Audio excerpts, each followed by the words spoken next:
বাস্তব সমস্যার সমাধানে সহ সমীকরণ। এখানের 115 পৃষ্ঠায় আমাদের একটা কাজ দেওয়া আছে, পর্যবেক্ষণ। কি বলা হচ্ছে, 1 নং সমস্যাটি সমাধানের জন্য ড্যাশ চলক বিশিষ্ট সমীকরণ গঠন করেছি। আমরা এর আগে 114 পৃষ্ঠায় যে 3টা সমস্যার সমাধান করলাম, সেই 3টার কথা বলা হচ্ছে যে কয়টা চলক নিয়েছি এবং চলকের ড্যাশটি মান পেয়েছি, যা দ্বারা সমীকরণটি সিদ্ধ হয়। আচ্ছা, আমরা চলেন উত্তরে যাই। আমরা উত্তরে লিখেছি যে 1 নং সমস্যাটি সমাধানের জন্য এক চলক বিশিষ্ট সমীকরণ গঠন করেছি।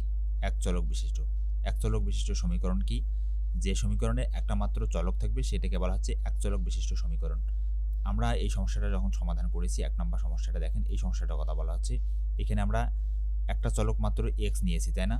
তাই এটা হচ্ছে, এখানে আমরা বলবো এক চলক বিশিষ্ট আমরা সমীকরণ গঠন করেছি এবং একটি মান পেয়েছি।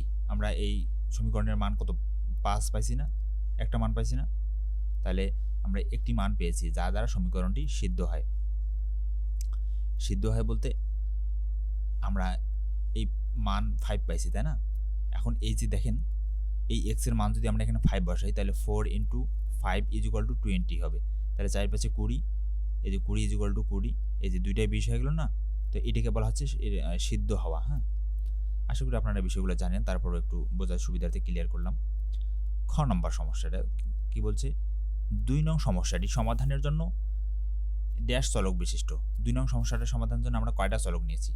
2 নং সমস্যাটি সমাধানের জন্য এক চলক বিশিষ্ট সমীকরণ গঠন করেছি এবং চলকের একটি মান পেয়েছি, যা দ্বারা সমীকরণটি সিদ্ধ হয়। দেখেন, আমরা যদি সমীকরণটাতে দেখি 2 নম্বরটাতে, এইখানে আমরা একটা চলক x ধরেছি, মানে x দুইবার আছে, কিন্তু চলক একটাই, xই তো, তাই না? চলক আলাদা আলাদা হবে কখন? যদি আমরা ধরি x একটা ধরি y, তাহলে এগুলো হচ্ছে আলাদা আলাদা চলক। কিন্তু আমরা এখানে একটা চলকে ধরেছি যেটা দুইবার রিপিট হয়েছে। হ্যাঁ, তাই কিন্তু চলক সেটা একটাই। তাহলে এটা আমরা একটা চলকে ধরেছি এবং মান কটা পাইছি?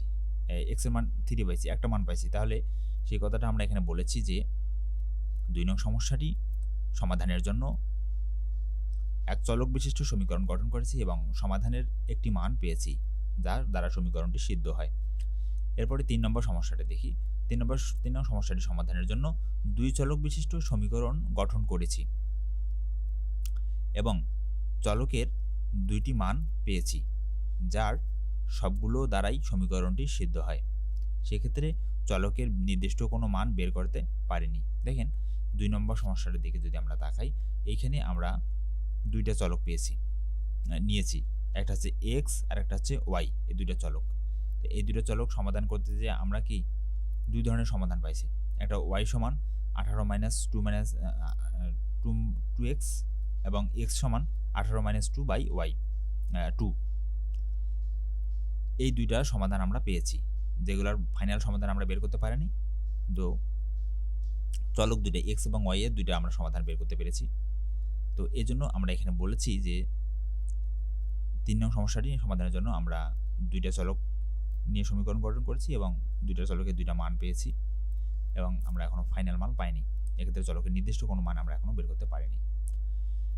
তো এই হচ্ছে আমাদের 115 পৃষ্ঠার যে পর্যবেক্ষণ, এই পর্যবেক্ষণগুলোর এই ফাঁকা ঘরে আমাদের এই তথ্যগুলো বসবে। আশা করি আপনারা বুঝতে পেরেছেন। তো ধন্যবাদ সবাইকে সাথে থাকার জন্য।